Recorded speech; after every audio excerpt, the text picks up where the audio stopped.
Bueno, nuevamente, bienvenidos y bienvenidos a cada uno de ustedes. Mi nombre es Gabriel Lázaro, director científico de Cerebro. Un saludo enorme a cada uno de ustedes.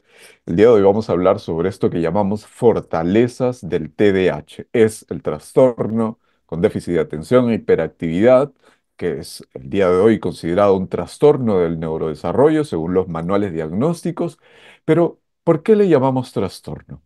¿Por qué le llamamos a esta condición del ser humano un trastorno? Existe en realidad una alteración del neurodesarrollo, ¿no? ¿Qué sucede en el cerebro, en el cuerpo de una persona con TDAH? ¿Cuál es la conexión entre la microbiota y una persona con TDAH? ¿Cuál es la conexión entre los sentidos, las emociones? Para entender cualquier condición del ser humano, debemos entender básicamente su fisiología, su anatomía, la energía, su funcionalidad. Es decir, debemos comenzar a comprender qué sucede en la base, ¿no?, del sistema nervioso de cada uno de nosotros. Pues si nosotros comenzamos a centrarnos especialmente en el cerebro y en el sistema nervioso, vamos a encontrar cosas muy interesantes. Cada uno de nosotros tiene una amígdala, ¿cierto? La amígdala cerebral, ¿cierto? Una corteza prefrontal que está por aquí, la ínsula, el fórnix, núcleo caudado, el estriado, el hipocampo y muchas más regiones que si bien yo les invito a pensar que son en realidad regiones que si bien anatómicamente y funcionalmente los separamos, es decir, le colocamos un nombrecito a una pequeña región del cerebro y le llamamos amígdala y le llamamos ínsula y le llamamos corteza prefrontal, en realidad son regiones ampliamente unidas. Son regiones que están interconectadas constantemente en comunicación. Y eso no hay que perderlo de vista. Porque el día de hoy, para entender a una persona con TDAH, debo entender que las regiones emocionales, que están pintadas aquí en color rojo, verde, celeste, un fucsia claro, un morado claro, que es el fórnix, la ínsula, la amígdala, el hipocampo, son regiones especialmente instintivas, impulsivas, emocionales. Este es el primer punto clave del día de hoy para lo que están comenzando en neurociencia.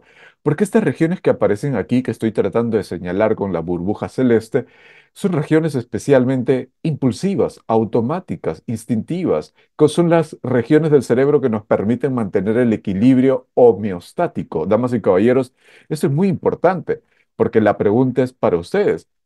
Una persona con TDAH puede mantener un equilibrio entre su atención y lo que quiere atender y lo que posiblemente no quiere atender, o puede controlar sus impulsos, puede mantener en equilibrio su movimiento, su atención. Y ahí está la gran pregunta. Porque entonces, ¿qué está pasando en una persona con TDAH, en su cuerpo, en su cerebro, en su sistema nervioso, que le dificulta o se convierte en un desafío, ¿cierto? Justamente que no le permite ejercer ese autocontrol o esa atención ejecutiva o ese control emocional. Entonces, hay dos regiones principales que vamos a separar el día de hoy. Estas regiones impulsivas emocionales del movimiento y de las emociones y la región frontal, que está aquí colocado en moradito y en la parte frontal de nuestro cerebro, que son las regiones que nos permiten como tal, el autocontrol. O sea, son dos regiones diferenciadas por miles de millones de años de evolución. Si alguna vez ustedes comienzan a entender la evolución del sistema nervioso, van a encontrar algo particular. Los seres humanos tenemos una corteza prefrontal, está de aquí que estoy señalando con mi mano y ahí en pantalla, es enorme. Si ustedes comparan los cerebros de un gatito, de un perrito, de un conejo, o de una jirafa o de una ballena, aunque la ballena ustedes dirán, pero tiene una corteza prefrontal enorme. ¿Por qué el ser humano sí tiene esa capacidad de cognición y de metacognición, de reflexión, ¿no?, diferente a otras? Porque el volumen de la corteza prefrontal del ser humano es muy grande en comparación con las otras regiones del cerebro. O sea, la corteza prefrontal en el ser humano ha crecido enormemente. Y esto se debe a muchas razones. Por la alimentación que tuvimos hace miles de años, por la agricultura y otras cosas más, la cultura misma. O sea, son muchos aspectos vitales que ustedes deben de comenzar a entender poco a poco por qué se ha diferenciado la corteza prefrontal de las regiones emocionales. O sea, tienen funciones diferentes, pero son unidas. O sea, uno depende del otro para poder funcionar en un equilibrio. La corteza prefrontal necesita ejercer control sobre las emociones, pero las emociones no están o no deberían, ¿no? No estar desconectadas de la razón, porque cuando nosotros nos desconectamos de las emociones, ahí vienen justamente aspectos evitativos, la depresión, el exceso de ansiedad, es una desconexión emocional. Y en práctica clínica, siendo psicólogo, atiendo a muchos pacientes que me dicen, miren esto, no puedo llorar, no puedo reír con otras personas, no puedo disfrutar de un amigo, de unos amigos de mi familia. ¿Por qué? Porque justamente biológicamente, funcionalmente o estructuralmente debería hacerse el análisis, pero posiblemente esa desconexión entre razón y emoción no estén en ese equilibrio que la persona quiere, pero sí es consciente de su, entre comillas, desequilibrio. O sea, porque la razón y las emociones deberían de conversar, comunicarse mucho más. Sé que esto es hipotéticamente hablando, pero si uno comienza a analizar los estudios de neuroimagen, si ustedes buscan ahora en internet estudios de neuroimagen sobre las personas con psicosis, por ejemplo, la psicosis como tal, la esquizofrenia, si uno comienza a ver esos casos clínicos, va a ver que existe una desconexión sí marcada, investigada con resonancia magnética, que la corteza prefrontal y las regiones emocionales, esta región frontal y las regiones emocionales, sufren una especie de desconexión fisiológica. ¿No? Entonces, ¿qué significa eso? Que sus emociones y su razón están desconectadas. Si queremos entenderlo así. Obviamente esto es una simplificación muy, muy reduccionista sobre la conducta humana, pero puede ayudarnos a entender un poco más de manera simple, pedagógica, lo que sucede. Entonces, claro, ahí como dice Piedad, el equilibrio, la homeostasis, ¿no? Entonces hay que entender en realidad cómo, si yo sé que hay un desequilibrio, en una persona con TDAH, en cualquier condición, si hay un desequilibrio entre razón, emoción interna, entonces yo debo ayudar, propiciar ese equilibrio o restaurar, ayudar a la persona a restaurar su equilibrio.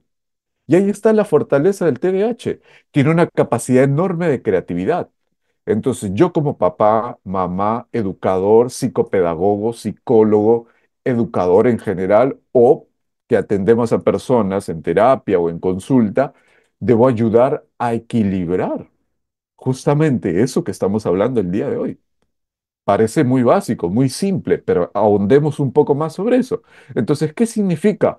Hablamos del cerebro, una región importante para el control de impulsos, y hablamos del cerebro interno, una región importante para las emociones y el movimiento. No se olviden de eso. Pero, Gabriel, el cerebro no está solo en el cuerpo. ¿Qué más? También influencia su corazón, sus pulmones, su estómago, el sistema periférico, la médula espinal, el sistema sensorial. Si la persona, por ejemplo, una persona con TDAH puede que tenga alguna hipersensibilidad. Y eso es una hipersensibilidad que es sensorial posiblemente. Y eso desarrolla en la persona un estado de ansiedad. Y entonces comencemos a entender por qué las personas con TDAH son comórbidos a un trastorno de ansiedad generalizada. Es decir, por qué un TDAH suele tener un trastorno de ansiedad y están juntos. No todos, pero suele verse. Ustedes busquen las estadísticas, por favor, en las revistas científicas. Y entonces, ¿por qué? Porque justamente esta coherencia, este equilibrio cerebro-cuerpo, no se está dando. Si ustedes revisan un libro de Nestor, es un libro, se llama Respira, de James Nestor, es un libro increíble. Lean algunos capítulos, algunas frases del libro de James Nestor llamado Respira, es un libro amarillo que siempre hablo de ese libro. Habla que la persona con TDAH puede disminuir su sintomatología. Ojo con esto, una persona con TDAH puede disminuir su sintomatología aprendiendo a respirar por la nariz, o respiración nasal, y menos por la boca, respiración bucal. Es una respiración crónica bucal. O sea, si yo respiro mayormente por la nariz, ¿no? Y he publicado videos ahí en nuestras redes sociales, pueden revisar, las fuentes están ahí. Entonces, si corrijo, nuevamente, ahí está la palabra, si yo ayudo a equilibrar el metabolismo de una persona con TDAH, es decir, su respiración, ¿por qué? Porque el metabolismo de una persona tiene que ver mucho con su respiración y con lo que consume, la glucosa, ¿no? Dos cosas, otras cosas más también, el estrés, las emociones, el ambiente, otras cosas más. Pero la respiración, si nosotros ayudamos a corregir la respiración nasal y evitar la respiración bucal y evitar que se convierta en crónica, puedo corregir ese estado de ansiedad de una persona con TDAH. Puedo ayudar a mejorar sus estados de ansiedad. Sí, por favor, revisar esas fuentes de James Nestor, este libro llamado Respira, que es increíble. Entonces, para eso nos sirve entender el sistema nervioso, porque a partir de ahí yo puedo ver a una persona con TDAH no solo como una persona, él es desatento, él es una persona impulsiva, él es una persona agresiva, no solamente desde ese punto de vista, sino desde el punto de vista de entender su fisiología, su cuerpo, su cerebro, su sistema nervioso, su bioquímica, su corazón incluso. O sea que suena un poco extraño. El día de hoy vamos a hablar de dos regiones especiales, la corteza prefrontal, que les he hablado un poco, y los ganglios basales. Sé que esto es anatomía y puede resultar un poquito tedioso, ¿cierto? Para algunos son términos nuevos, y vamos a hablar de dos químicos, la dopamina, que es un químico famoso, yo creo que muchos de ustedes lo conocen. La norepinefrina, también, muchos de ustedes conocen la norepinefrina. Bueno, ¿qué significa esto?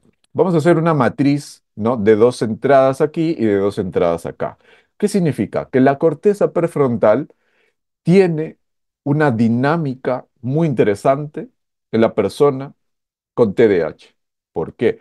Una persona con TDAH en el caso del TDA, trastorno por déficit de atención, ¿sí? Sin hiperactividad, ¿ok? ¿Cómo es una persona con TDA? Pregunta para ustedes. ¿Qué sintomatologías y comportamientos en su casa, en la escuela o en un ambiente social suele tener una persona con TDA, por ejemplo? Déficit de atención, TDA. ¿Cuál sería esa Pues, sintomatología? pues yo lo puedo decir por mi desenfoque, pues me ha servido Sí, mucho lo de conectarme con la emoción, pero me sí. pasa algo que cuando estoy como solamente despertando y levantándome, empiezo a generar ansiedad y Esos siento como que pensamientos tuviera de muchas cosas divagación. que hacer, pero no, sí, pues no me recuerdo ninguna cosa.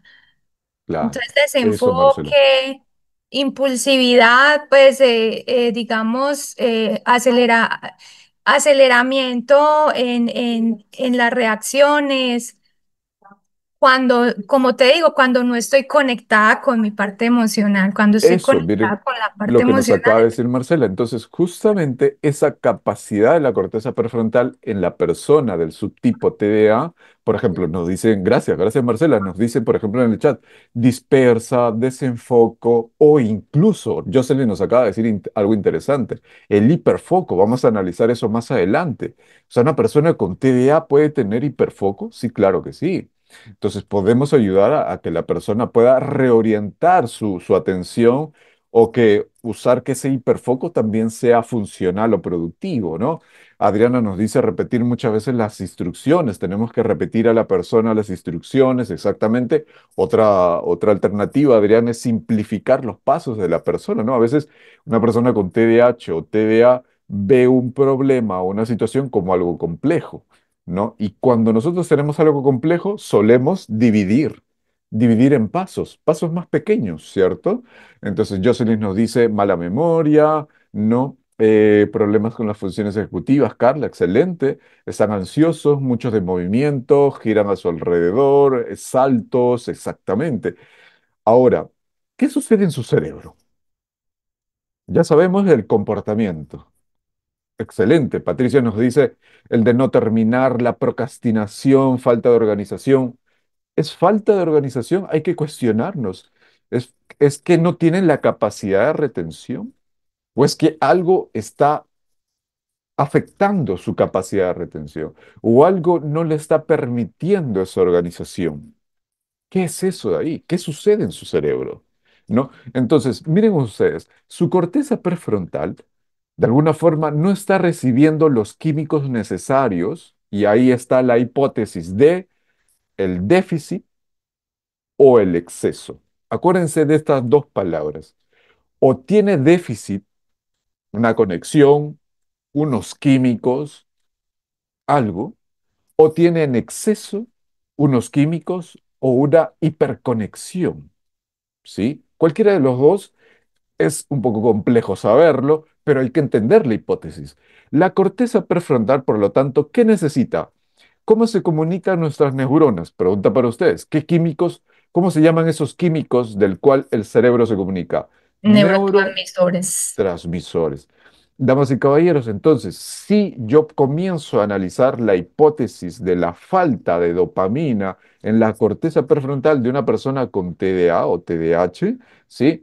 Entonces, ahí eso, Nurisbet. Entonces, miren cómo a partir de eso yo ya puedo comprender, la corteza prefrontal puede tener un exceso de dopamina, puede tener un exceso de norepinefrina o puede tener un déficit de dopamina o un déficit de norepinefrina. ¡Wow! Tan difícil es saberlo. Bueno, sí, por eso es que los fármacos que usamos, ¿no? Justamente en el tratamiento de las personas con TDAH, van buscando cuál de esos puede encajar en la persona para un mejor tratamiento. Consulten a su médico, a su psiquiatra, a su pediatra o al psicopedagogo que se acompaña de un médico para esta medicación. Porque justamente lo que están buscando es ese, que es un déficit o es un exceso. ¿Cuál debo de atender? Se pregunta el personal de salud. Entonces, justamente eso hay que tenerlo muy en cuenta, ¿no? Eso, Carla, buscar ese equilibrio. Entonces, el tratamiento debe ser de una forma integral, no solamente a través de fármacos, sino también de otras alternativas que vamos a ver el día de hoy. Número uno, entonces, ¿para qué sirve la corteza prefrontal? Creo que muchos de nosotros nos han dicho, usa tu cerebro, usa tu cabeza, usa tu corteza prefrontal para tomar decisiones, para tener atención enfocada, ¿cierto? Para regular tus emociones.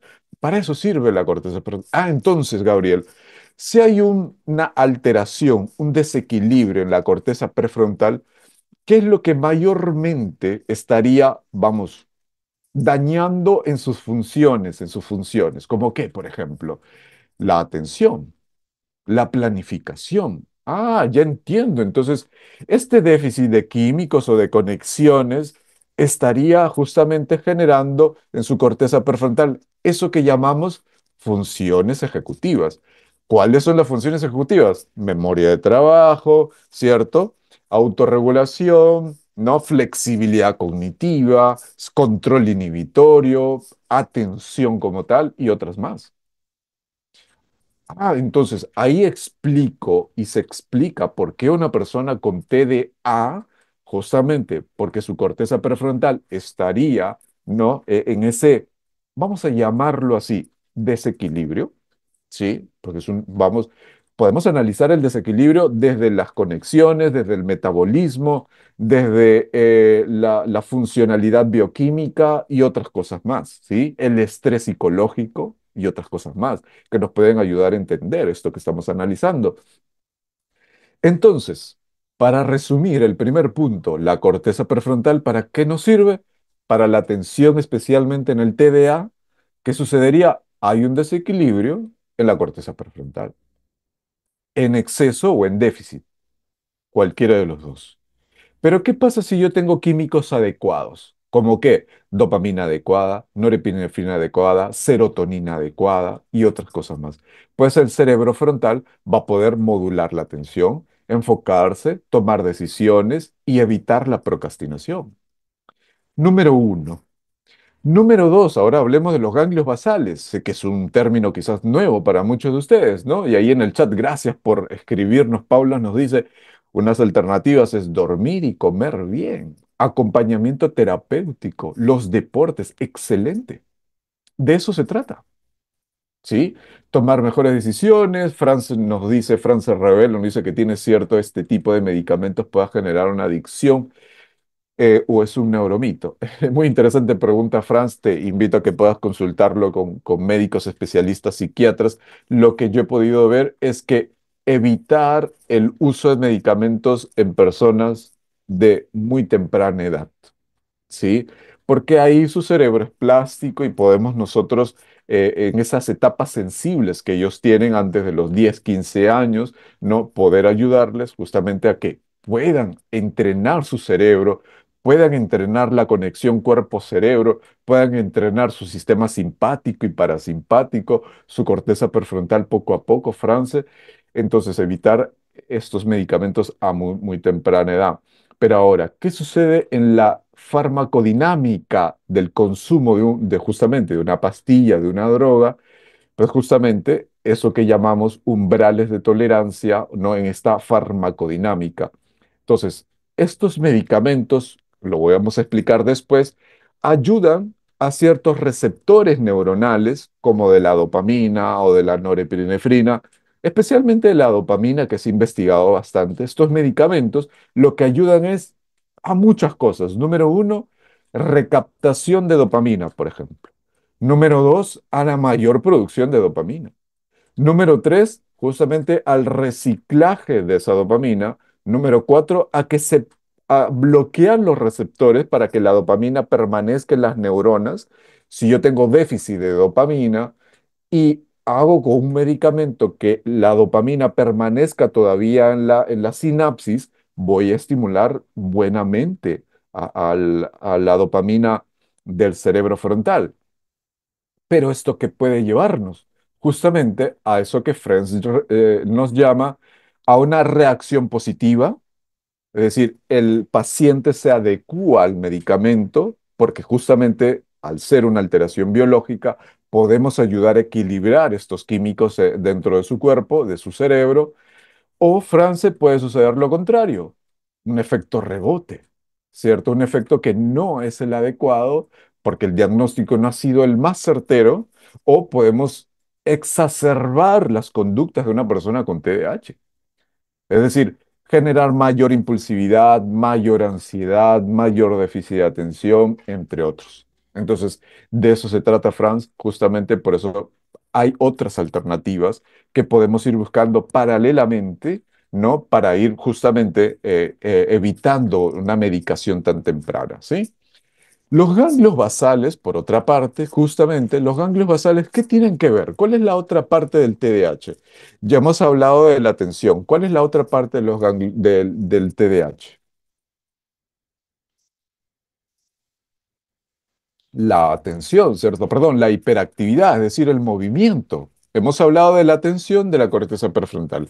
La otra parte es la hiperactividad, el movimiento que ustedes me han dicho ahí en el chat. Entonces, cuáles de las regiones cerebrales estarían modulando esto llamado el movimiento? Pues los ganglios basales, ¿no? Y justamente muchas investigaciones han encontrado que los ganglios basales, al tener dopamina adecuada o norepinefrina adecuada, yo puedo motivarme, puedo regular mi movimiento, no puedo estar un momento sentado, puedo estar quieto, digamos. Esto tiene todavía un análisis adicional, ¿no? Porque los niños pues tienen la capacidad de ser muy dinámicos, ¿no? Entonces hay que entender primero eso, ¿no? Bueno, entonces, para ir ya avanzando con la propuesta, ¿no? Scarlett nos hace una excelentísima pregunta junto con Nelson. Miren ustedes, Scarlett, sí, vamos a hablar ahora sobre el azúcar. ¿Sí? Porque esto es muy interesante, ¿sí? ¿Causa el azúcar TDAH? ¿Qué sucede en las personas con TDAH y el azúcar? El consumo, a ver, ¿qué es el azúcar? Carbohidratos.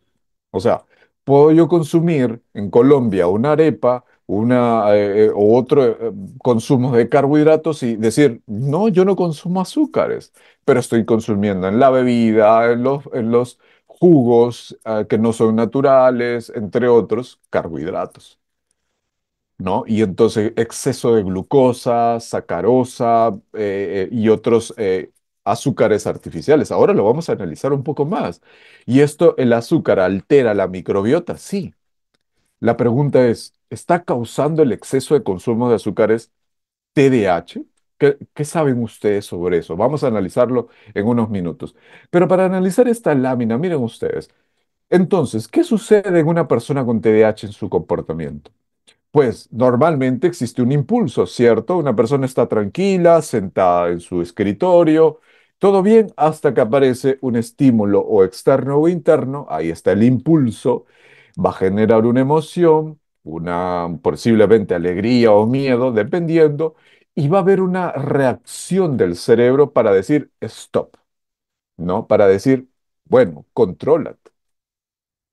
¿Cierto? El stop, ¿cierto? Como el semáforo, ¿no? Stop, think and do, que es una técnica que pueden usar, ¿no? El para, piensa y haz. Y es una técnica muy sencilla que para las personas con TDAH o las personas que pasamos por estados de ansiedad continuos, para, piensa y haz es una técnica supremamente básica. O sea, la próxima vez que sientas que estás perdiendo el control, el semáforo rojo, para, ¿no? El ámbar piensa, respira, medita, ¿cierto? Y luego haz. Porque ¿qué sucede con una persona con TDAH? ¿Sucede así? Primero para, luego piensa y luego hace. No, sucede esto de aquí. Primero hace, luego se da cuenta de lo que hizo y luego se detiene, ¿cierto? Se congela. ¡Wow! ¿Qué hice? ¿No? No en todos, pero suele suceder. Incluso sin tener una condición como el TDAH, no sucede. O sea, no es solamente esto exclusivo de una persona con TDAH. Hay muchos de nosotros que primero hacemos, nos equivocamos, luego nos damos cuenta del error y luego nos quedamos congelados por lo que hicimos. Pero eso sucede en todos, ¿no? Así que, vamos, no solamente en los TDAH. Pero, ¿qué sucede en las personas con TDAH entonces? Es que ellos tienen esto que les decía al inicio, o un déficit o un exceso. ¿Y qué sucede en el descontrol? Porque ellos tienen mayor proporción en su comportamiento o prevalencia, o vamos a decir, sí, porcentajes de descontrol que otra persona, porque ellos tienen un porcentaje mayor de descontrol o impulsividad o falta de atención. ¿Por qué? Justamente el exceso o el déficit. Lo que sucede justamente en personas que perdemos el control, muchos de nosotros hemos perdido el control, nos hemos comportado mal, hemos mentido, nos hemos pasado la luz roja, bla, bla, bla. Hay muchos ejemplos de perder el control. Pero justamente la corteza prefrontal no ha tenido la capacidad de detener eso que estaría pasándote a ti. ¿Sí? Por eso es que el buen control se aprende, se puede entrenar. No es que, bueno, ya tengo TDAH y bueno, listo, yo soy así, soy una persona impulsiva, desatenta, procrastinadora, con falta de planificación, organización. Bueno, esos son etiquetas que nos ayudan a atender a una persona, pero no son etiquetas fijas. Cuando una persona viene a consulta, viene con un diagnóstico de otro psicólogo, de otro psiquiatra y me dicen, Gabriel, tengo TDAH, aquí está mi diagnóstico. Ustedes tienen dos opciones. Atender a la persona según los rasgos de una persona con TDAH, lo cual está bien, o también atender a una persona con TDAH pero primero atendiendo a la persona en sí, sus emociones, su ambiente, sus relaciones emocionales, qué le estresa, qué no le estresa, empatizar y ser compasivos con la persona. Primero entender a la persona, su naturaleza. Un docente, un psicólogo, un psicopedagogo tiene el tiempo, si es posible, no en todos, pero tendríamos el tiempo de poder ejercer ese rapport, esa conexión emocional con nuestros pacientes, para no solamente actuar según su diagnóstico, lo cual no digo que está mal. Basarnos en el DSM-5, en el CIE-10, CIE-11, para hacer esos caracterización o esos diagnósticos, excelente. Pero primero también debo de entender que es una persona con sus emociones, sus preocupaciones, sus ansiedades, sus miedos, ¿no? ¿Qué está afectando finalmente su hiperactividad y su atención? Aunque parezca muy simple, pero son cuestiones supremamente básicas. cuando uno transforma justamente en los hábitos y el comportamiento de una persona con TDAH, ojo con esto, ¿eh? Cuando uno cambia los hábitos pequeños de una persona con TDAH, TDA o TDAH mixto, ve resultados interesantes, ¿no? Y ustedes como terapeutas, muchos de ustedes deben de saber que el acompañamiento terapéutico conductual ayuda enormemente, ¿no?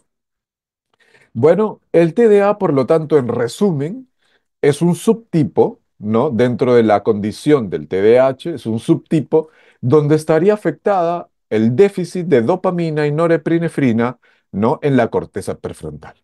Ya les decía hace un momento, ¿sí? Y aquí está la cita científica bibliográfica. ¿Y qué sucede en el TDAH? En otra región del cerebro llamada, ¿cómo se llamaba esta región interna que estábamos viendo? Ganglios basales. Es otra Ganglios región del basales. cerebro, ¿no? Que estaría, eso, muy bien. Otra región del cerebro que estaría con otro tipo de o déficit o en exceso. Y en este caso se ha investigado mucho el déficit de dopamina en esta región, lo cual estaría llevándonos al TDAH, a la persona hiperactiva. ¿Sí? El déficit, es decir, se ha encontrado incluso una eliminación, es una recaptación rápida de la dopamina, o sea, la dopamina al llegar a la sinapsis no está ejerciendo la comunicación que debería. Se recicla rápidamente la dopamina, lo cual no ejerce un equilibrio en los ganglios basales y lo cual el cerebro, a la hora de querer ejercer control, no puede por este déficit de dopamina en los ganglios basales, que es otra condición, diferente a la de aquí, porque hay personas que pueden tener déficit de atención, ¿no? Pero sin hiperactividad, porque posiblemente sus ganglios basales están en equilibrio, pero el detalle está en que su corteza prefrontal no está en el equilibrio que buscaríamos en una persona. O sea, son subtipos interesantísimos e importantes a entender en las personas. ¿Ok? Bueno, aquí algunos cuadros más que no vamos a poder ahondar el día de hoy, pero pueden averiguar sobre los receptores dopaminérgicos, sobre el control inhibitorio, sobre estos aspectos que también son vitales dentro del proceso de entender a una persona con TDAH. Así que eso va a ayudarles enormemente. ¿Sí? Bien. Eso les pido por favor que puedan ustedes averiguar muchísimo más sobre estas condiciones diversas. Ahora, para ir cerrando esta interesante, espero, conferencia para ustedes, entonces, ¿de qué hablamos? Por ejemplo, ¿de qué habla el DUA? No sé si ustedes conocen el DUA, ¿no? El UDL en inglés, el DUA 3.0. ¿Por qué el DUA 3.0 el año pasado nos dice, co-construyamos un ambiente seguro con nuestros estudiantes, co-construyamos las fortalezas con ellos, es decir, en conjunto? ¿Por qué este organismo llamado CAS nos dice que pasar de solamente dar una clase, brindar una estrategia pedagógica, una adecuación pedagógica o un planeamiento curricular en base a lo que el docente solamente siente y piensa, ¿por qué no pasamos de eso, ¿no? De calificar al estudiante como él tiene dificultades para el juego, corre excesivamente, abandona el asiento, se mueve en exceso, tiene una habla excesiva, interrumpe las sesiones o no espera su turno? Porque no solamente pasamos de aquí, pasamos aquí, a la derecha, que parece muy sencillo, ¿no? O sea, claro, yo tengo que tener un apoyo estructurado, debo, si es una persona con mucha energía, déficit o exceso, recuerden eso de ahí, por favor, la hipótesis del déficit o del exceso. Y tengo que evaluar a mi estudiante. Él tiene un déficit en esto, pero tiene un exceso en el otro, entonces tengo que ir equilibrando eso de ahí. Alterno la actividad física, las pausas activas, por ejemplo. Cada 20, 30 minutos, la técnica Pomodoro nos ayuda enormemente. Entonces, yo cuando visito las bibliotecas y veo a los que están estudiando, pues se frustran porque no aprenden, se frustran porque no pueden leer, revisan el celular, se paran, se mueven, conversan. No digo que esté mal, ¿no? pero es que no se dan cuenta de que alternar actividades y aplicar una técnica súper sencilla como la técnica Pomodoro para estudiar es completamente eficaz. Las pausas activas, ¿no? O sea, son técnicas supremamente sencillas, pero que sirven enormemente y aumentan tu eficiencia académica y laboral. En este momento, para los que algunos están ahí como sintiendo cansancio, hagan una pausa activa y vuelven a recobrar la atención, ¿no? Establecer rutinas, ¿sí? Guía de movimiento, o sea, guiar el movimiento de las personas con TDAH. Y lo más importante para mí, una de las razones más importantes de entender a una persona con TDAH es la escucha activa. Todos nosotros, si tengo TDAH o no tengo TDAH, necesitamos ser escuchados, más ser validados emocionalmente, más estar en un ambiente seguro. Pero ¿qué pasa? Muchas de las aulas de clases o familias no disponen de una escucha activa. ¿No? No nos damos un tiempo para escuchar a nuestros hijos, a nuestros estudiantes, incluso a nuestra pareja adulto o adulta, ¿no? Hombre o mujer adulto, ¿no? Que pues tiene TDAH, ¿no? Canalizar las ideas de las personas con TDAH. Ahora vamos a hablar un poco de eso, ¿no? Mediar el autocontrol no significa que una persona con TDAH no tenga autocontrol. Sí lo tiene su corteza prefrontal, pero hay que reorientar eso de ahí, hay que ayudar a reorientar o equilibrar ese autocontrol que ellos tienen. Sí lo tienen, es imposible que no lo tengan, ¿sí?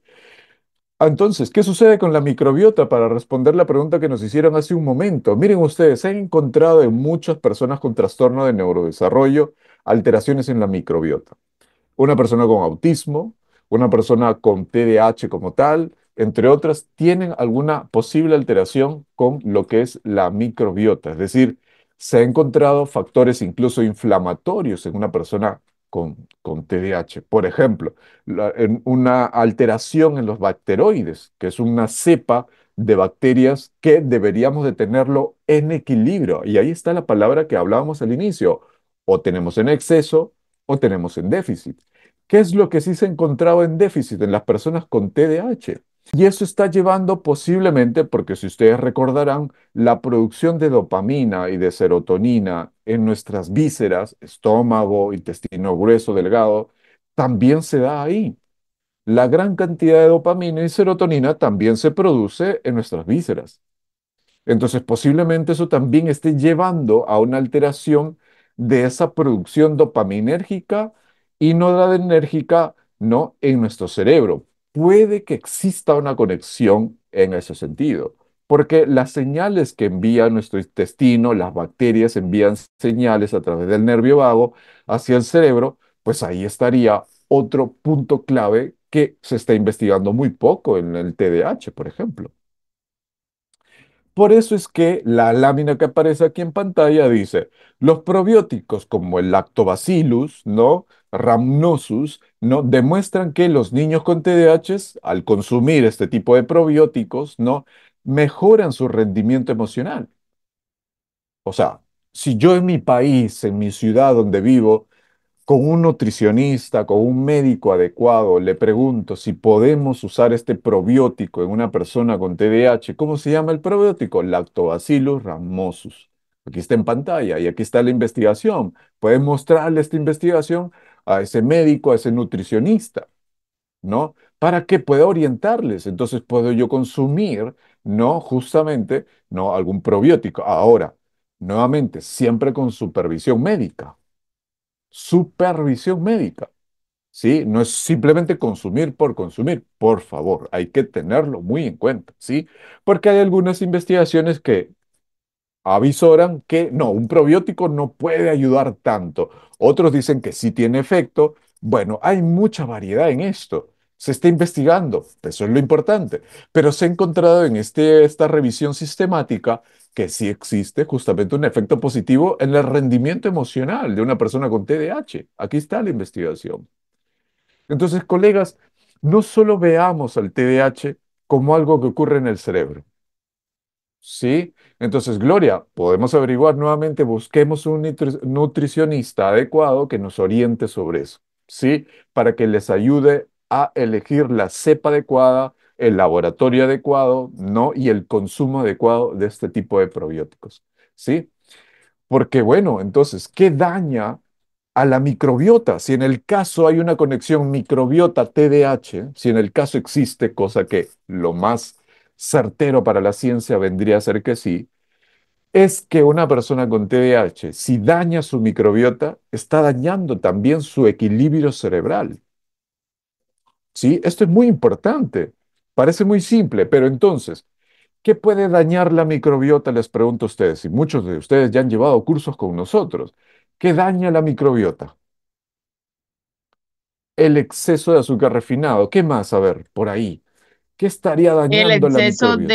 El exceso de productos industrializados Eso, exceso de productos industrializados, altamente procesados, medicamentos, ¿no? Antibióticos, y la las bebidas permanencia en un solo gasificadas, lugar, que es el el sedentarismo, sedentarismo. Eso, Gloria, muy bien. poco Entonces, sueño. todos esos detalles, ¿no?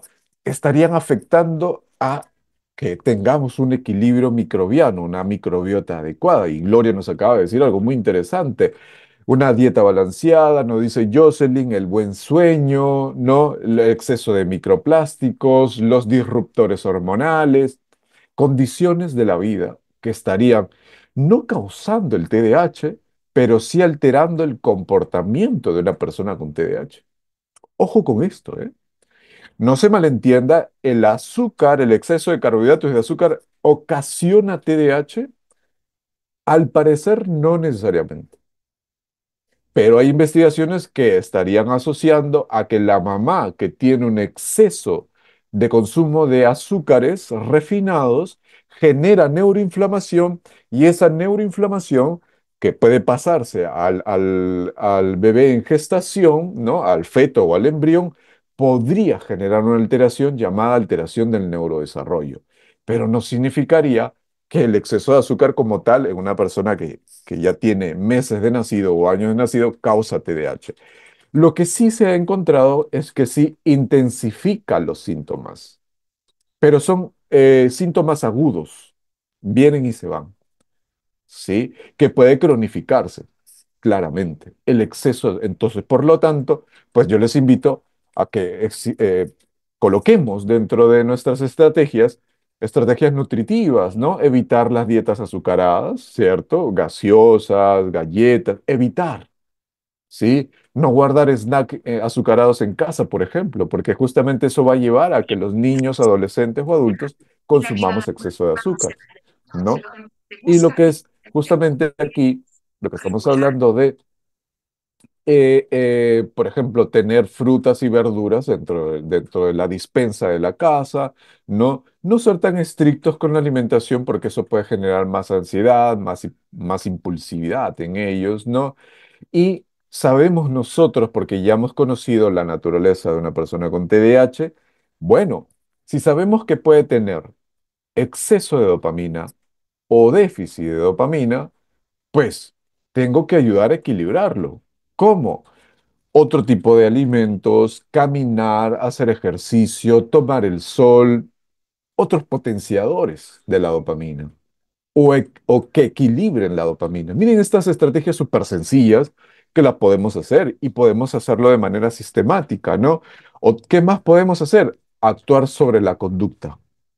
Número uno, entonces, nutrición. Cambiar la nutrición de las personas con TDAH. ¿Sí? Evitar, no prohibir, evitar el exceso de carbohidratos. Número dos, equilibrar su conducta.